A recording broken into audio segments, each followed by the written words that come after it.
Greetings to you all and welcome to our podcast. My name is Bonolo&Hamza and we have Sinethemba&Bonolo&Hamza. On our podcast we will be talking about a play called The Tempest by William Shakespeare. It is a play that is revolved around magic, darkness and revenge. In the play we have our main character who is Prospero, who had been betrayed by his brother Antonio along with Alonso, who is now the king of Naples. And they had conspired to seize his throne as the Duke of Milan, and they successfully did it because we find that Prospero is now stranded in an island with his daughter Miranda, who then meets Ferdinand, who happens to be the Prince of Naples and Alonso's son. In the play, Prospero insists that he found the island as an empty place. But then during the play, we actually found out that Caliban is the rightful owner of the island, as he had inherited it from his late mother, Sycharis. Prospero uses his magic knowledge to control the island and its inhabitant.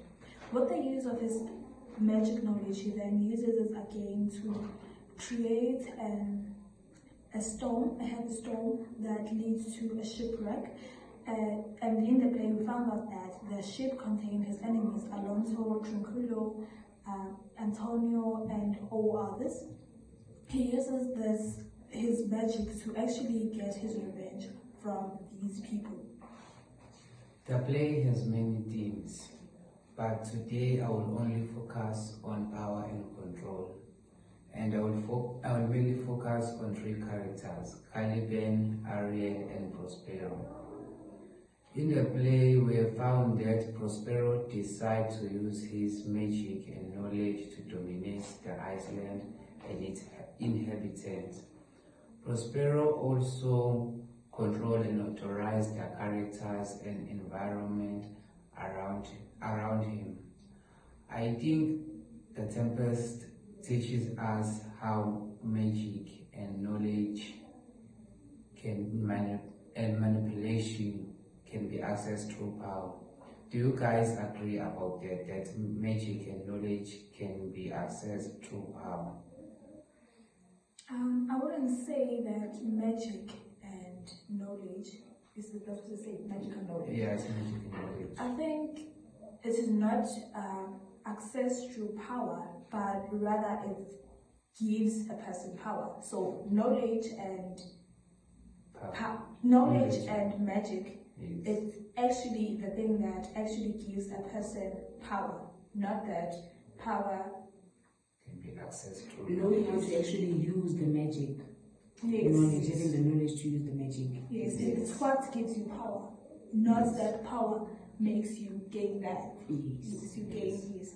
And then I heard you talking about his control over Ariel and Caliban. Yes. So I'm going to ask you guys, what do you think is the reason Ariel is serving Prospero? Because I believe that he has his own powers as well. Is it because he is intimidated by his powers, or it's just that he feels obligated to actually do or actually serve him because he saved him from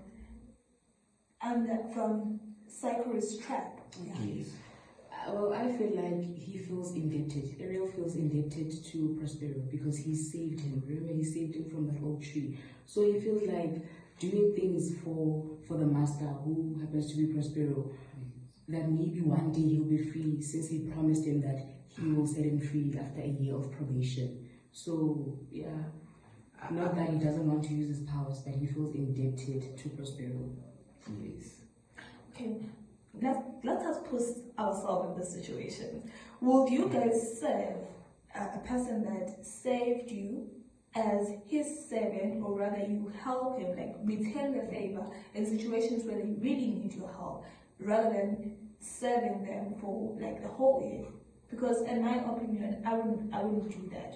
Yes, I'm indebted to you, but then what you did for me was a favor. You saved me when I needed your help. So why not you ask the same thing from me, like come to my rescue in issues where I need help?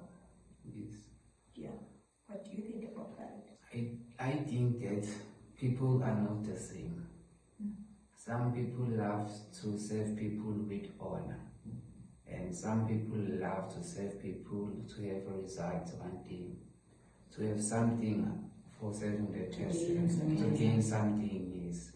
So I think Ariel served with honor because she has her own powers. I don't think she wanted power or to overthrow Prospero. I think that she served her from her heart, or she honored her. I think that. I don't know if I'm overthinking this. Sorry to disrupt you. I don't know if I'm like overthinking this. But then, did you guys think that maybe Prospero was somehow intimidated by Ariel's powers, hence he needed him in his corner? Because let's say Ariel was in Caliban's corner and they were going to conspire against Prospero. I believe they would win. I don't think Prospero feels intimidated as such. I think he's using Ariel because he knows how much power Ariel has. Yes. I think he's actually manipulating him just because he saved him from that oak tree.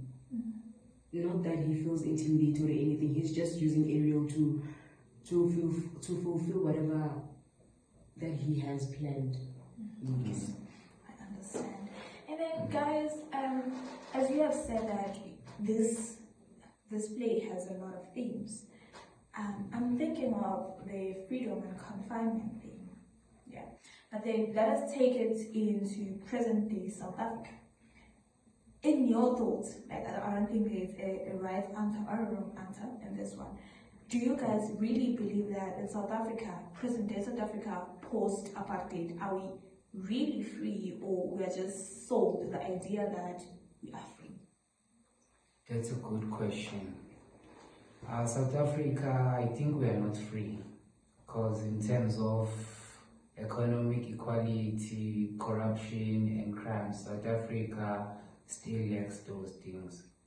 I think we are subjected, like we are put in an image to rest and to not be violent like back before in the 90s, because if you see, like, the land ownership, 70% is owned by whites and 30% is owned by blacks. So I think we are not free. We are still in the past. Oh, somehow they are still able to control us, because I believe land is life. Because without land, what do we have? Because the livestock, they need land, the tribes and all that, they need land.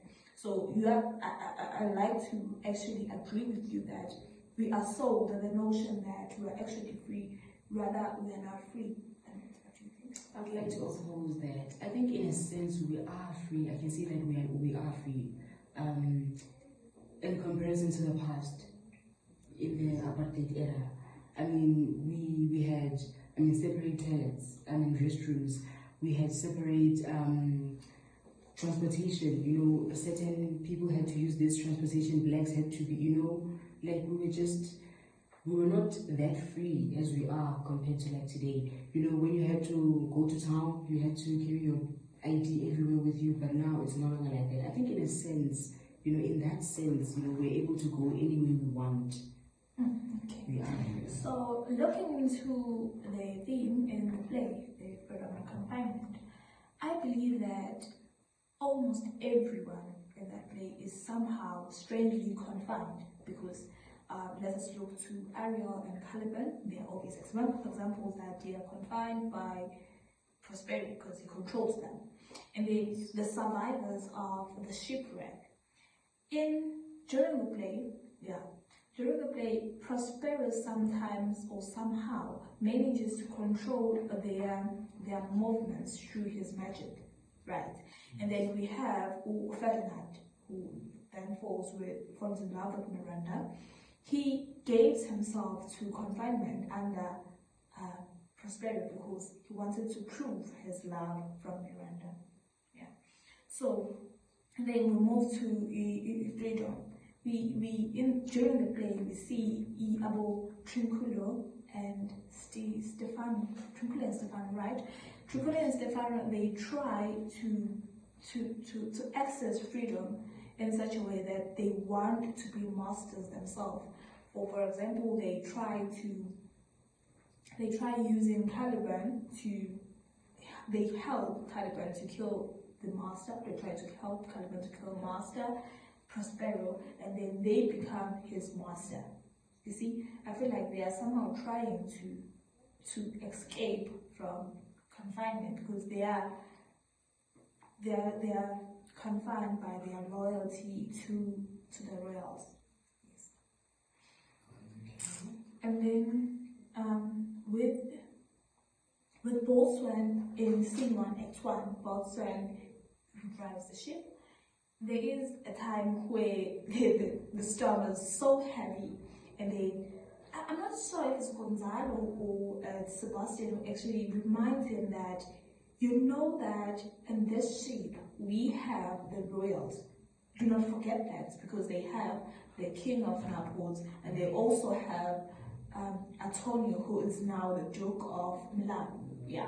So if he reminds him that he's supposed to, like, as a royal servant, is supposed to put them first before himself, but then not in his exact words, but he actually says that there is no one that I love more than myself. So in that time, he's actually freeing himself from his loyalty to the royals. He's saying that I love no one above myself. So in situations where I have to protect myself, all the royals, I'll immediately put myself first. Yeah. I question his loyalty, or is it just the survival of the fittest? Your own thoughts. I think it's survival of the fittest. Okay. Yeah. I think so too. Another theme of power that I found is where Prospero promising Ariel to grant him freedom for serving him and carrying out his magic tricks. Mm-hmm. So by that, do you think Prospero's power over Ariel and Caliban justify authority or abusive subjection? Oh, I like to believe that he was abusive to them. He was not a very kind master, because you can see the way he addresses Caliban, that yes, so he is actually making him feel that I am powerful over you. He's actually commanding them to do things for him instead of just asking them. Yes. He's actually commanding them. Yes. And even though, because we all know that obviously as a person who's above the other, even in workspaces, the manager will tell you do this rather than ask you and you do it. So in this situation, I feel like it's not what he says, but rather the way that he actually says it. His delivery, it makes it like that. So can we make Ariel and Caliban an example of the colonial struggle? Yes, I'll make them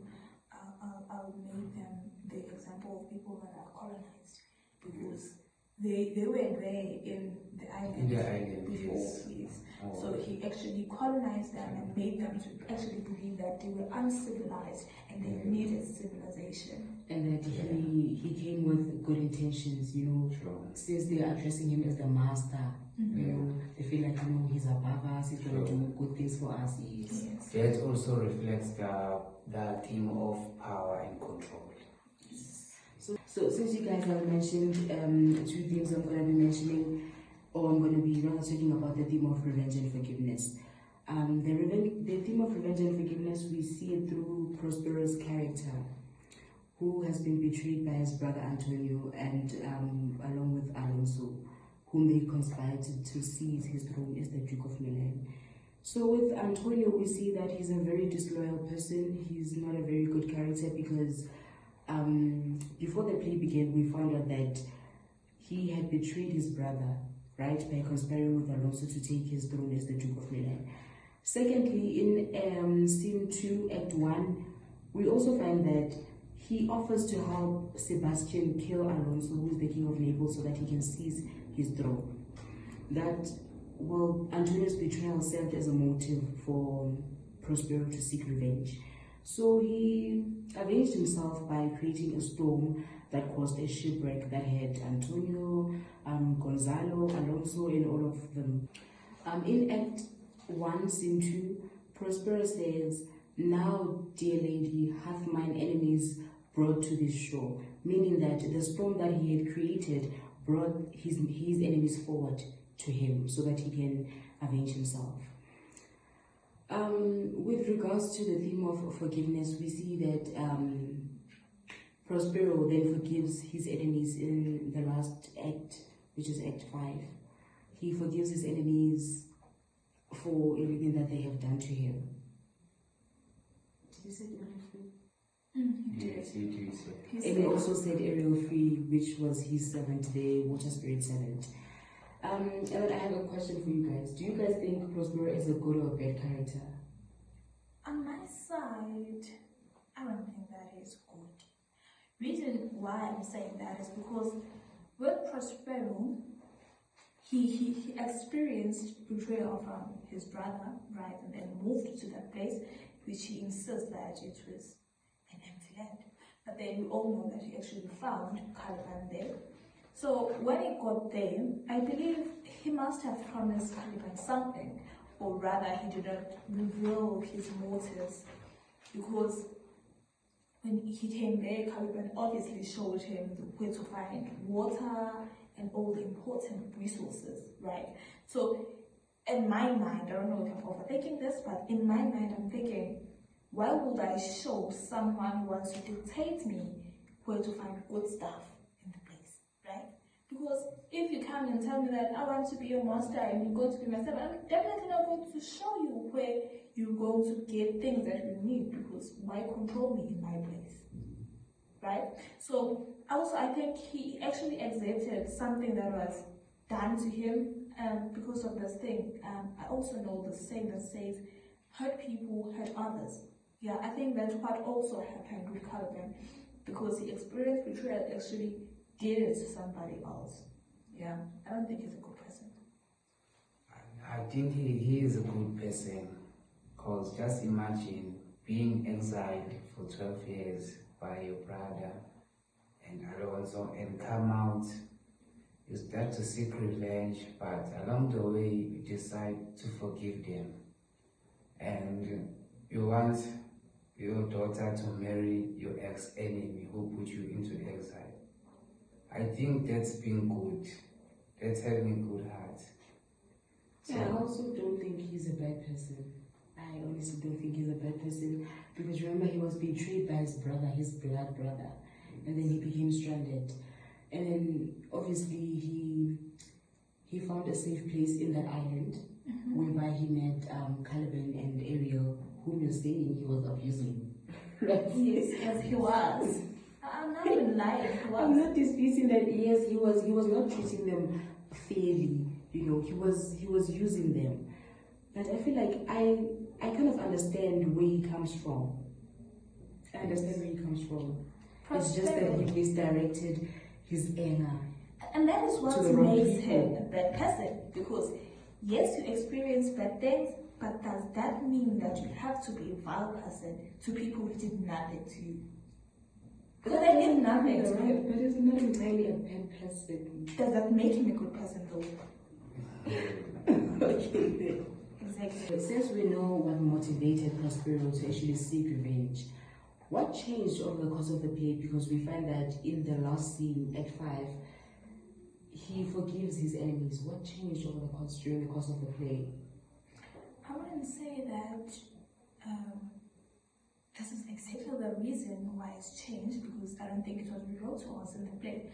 But then, according to what I think that he thought for his daughter's feelings, because Miranda had fallen in love with Ferdinand. So I think it wasn't going to be a great thing in their new relationship that his father, Prospero, kills his daughter's father-in-law, right? Because what do you mean that I have to stay with you right after your father killed mine? You see, that was going to put that relationship in a lot of strain. Probably it was not going to survive. I think that's why he thought for his daughter's feelings. Well, I feel like even if he still had his revenge, he still would have been a miserable person. I mean, staying alone in an island with no one but your servants that you treat badly even. I think it's because, he realized that either way, Because Miranda he's still would going to have be miserable. married. His daughter would have been married, you see? Yeah, I think, yeah. In the play, revenge is one of the most interesting themes. So at the end of the play, does Prospero really seek revenge? No, we didn't actually forgive them. If you forgive them. Yes. So I think that's the end of our podcast. Thank you. That's it from us. Bye.